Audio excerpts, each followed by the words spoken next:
अस्सलाम वालेकुम दोस्तों, राइस टुडे टीवी के साथ हम लोग आज सफ़र पे जा रहे हैं लाहौर से कराची की जानिब। और राइस टुडे जितना आपको मुख्तलिफ इंफॉर्मेशन फराहम करता है, तो आज ये एक सफ़र है हमारा लाहौर से कराची का।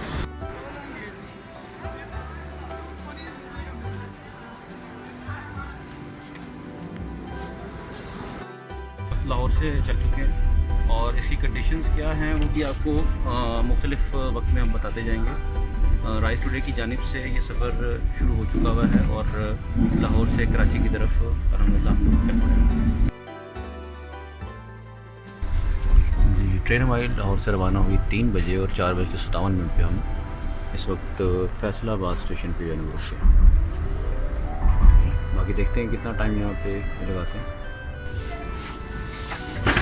अच्छा भी हम इस वक्त फैसलाबाद के स्टेशन पे आ गए हैं और यहाँ पर ठीक है सिलसिला जारी है। यहाँ सफ़र करना है, मुसाफिर जो अपने अपने कैबिन से फैसलाबाद से जो है वो हम एक बहुत इंपॉर्टेंट आपको जो मैंने इंफॉर्मेशन देनी है कि आप देख सकते हैं कि इस बिज़नेस क्लास के अंदर हमारे पास कोई सॉकेट्स मौजूद नहीं है किसी किस्म की। लिहाजा अगर आपने मोबाइल चार्ज करना हो तो आप मोबाइल चार्ज नहीं कर सकते।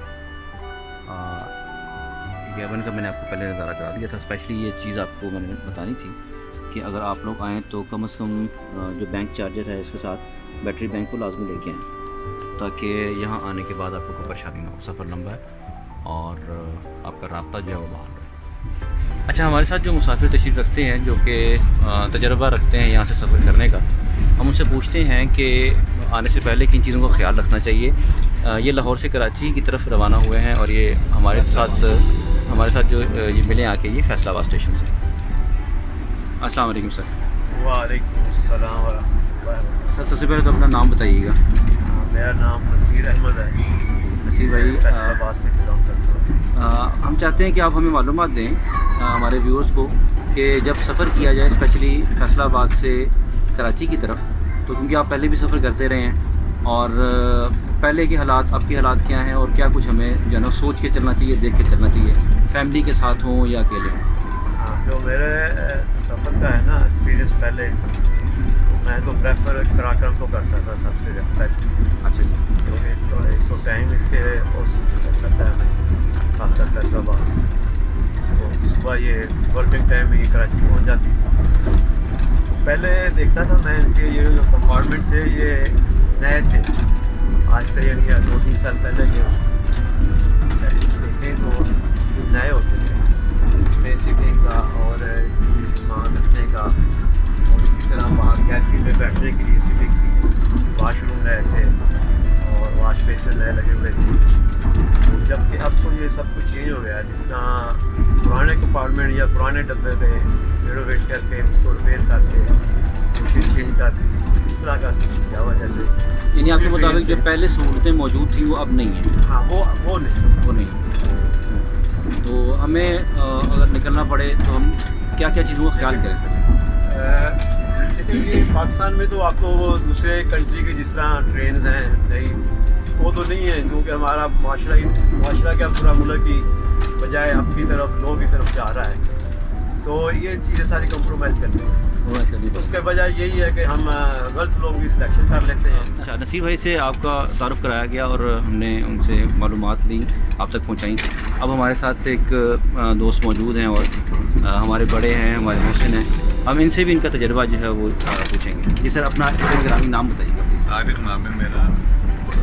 सफ़र का तजुर्बा मेरा बहुत ज़्यादा तो रेलवे का नहीं है, लेकिन है ज़रूर। माशाल्लाह। तारिक भाई, आप लाहौर से आपने शुरू किया ये सफ़र कराची की तरफ, तो कुछ इसके बारे में माजी के हालात भी बताइए जो आपका तजर्बा रहा और आपके बारे में हालात बताइए। माजी में जब ये कराकरम एक्सप्रेस में बैठे हुए जब ये चली थी, उस वक्त जब मैं इसमें आया था तो ये बहुत अच्छी थी और मैं अपने बाल बच्चों के साथ आया। पूरा केबिन हमारे पास था और हमने बहुत इंजॉय किया था सब। तो साफ़ सुथरी ट्रेन थी, सर्विस भी बड़ी अच्छी थी। लेकिन आज इसकी हालत कुछ और है। आज मुझे बड़ी तकलीफ हुई है ये देख के कि बिल्कुल डिक्रीज हो गई है। इसकी हालत बहुत ज़्यादा ख़राब हो गई। ना इसका वॉशरूम सही है, ना इसका अपना सिस्टम सही है। बाहर की जो एक जंप शीट होती थी वो भी नहीं है। केबिन ही दूसरा लग गया है। अच्छा, फैमिली के साथ आने वाले लोग जो हैं वो क्या एहतियात करें स्पेशली? इस वक्त तो इन लोगों ने एक गलत काम किया हुआ है कि एसी का है ना, इनके पास कोई थर्मोस्टेट नहीं है कुछ नहीं। ये एसी को ही मुस्तकिल कंटिन्यू चला कर रखते हैं और सिर्फ और रात में आके या अपनी शाम में आके आपको अपने कंबल और वो किराए पे देते हैं, तकिए कि आप किराए पे देते हैं। लेकिन लास्ट अभी मैंने सफ़र किया सर सैयद में, तो सर सैयद में ऐसा नहीं है। ब्लैंकेट और उनके वो वहीं रखे होते हैं, तकिए आप वहाँ इस्तेमाल कर लें अगर आपको इस्तेमाल करने तो। इट्स मीन कि पहले से हमें इन चीज़ों का ख्याल करना चाहिए, साथ लेके ये चीज़ों हमें का। लेना चाहिए। नहीं, अगर मौजूद है सर सैयद में जैसे मौजूद तो आपको लेने की ज़रूरत ही नहीं है। और अगर एसी का थर्मोस्टेट आपके पास हो तब आपको सर्दी नहीं, मिलेगी। ये रेलवे वालों को चाहिए ना कि एसी को बंद कर दें जब जरूरत नहीं है कूलिंग की।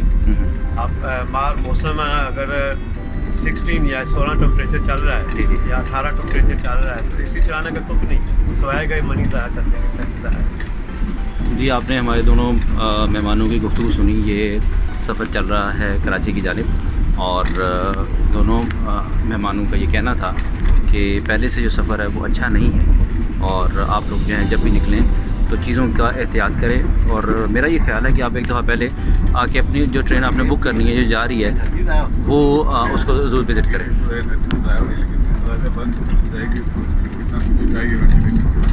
तारिक भाई ने एक चीज़ का बहुत जो है ना वो एक इंडिकेशन दिया है, वो आप भी समझ सकते हैं कि ठंड को ज़्यादा करके तकिए और कंबल जो है वो किराए पे दी जा रही है। इट्स मीन कि ये भी एक बिज़नेस जो है छोटा छोटा साथ चल रहा है। थैंक यू वेरी मच, आप दोनों मेहमानों का शुक्रिया।